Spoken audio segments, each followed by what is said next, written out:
मैं कहना चाहता हूं कि जिन भारत विरोधी और आतंकी संगठनों ने भारत माता के मस्तक पर हमला करके कई परिवारों के सिंदूर मिटाए थे, उन्हें भारतीय सेना ने ऑपरेशन सिंदूर के माध्यम से इंसाफ दिलाने का काम किया है। और इसके लिए आज सारा देश भारतीय सेनाओं का अभिनंदन कर रहा है।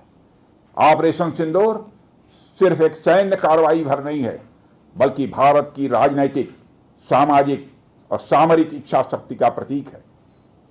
यह ऑपरेशन आतंकवाद के खिलाफ भारत की दृढ़ इच्छा शक्ति का और सैन्य शक्ति की क्षमता और संकल्प शक्ति का भी प्रदर्शन है।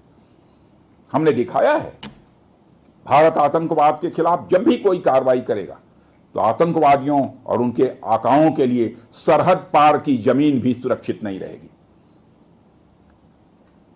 भारतीय सेनाओं ने ऑपरेशन सिंदूर को पाकिस्तान में मौजूद आतंकी ढांचा ढहाने के उद्देश्य से लॉन्च किया था। हमने उनके आम नागरिकों को कभी निशाना नहीं बनाया था, मगर पाकिस्तान ने न केवल भारत के नागरिक इलाकों को निशाना बनाया, बल्कि मंदिर, गुरुद्वारा, गिरजाघर पर भी हमले करने का प्रयास किया।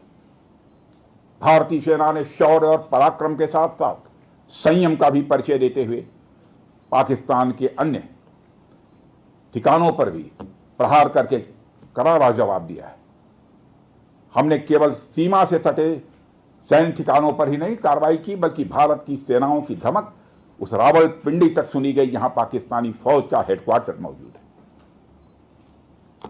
मित्रों, भारत में आतंकवादी घटनाएं करने और कराने का क्या अंजाम होता है, यह पूरे विश्व ने उरी की घटना के बाद देखा, जब हमारी सेना ने पाकिस्तान में घुसकर सर्जिकल स्ट्राइक की।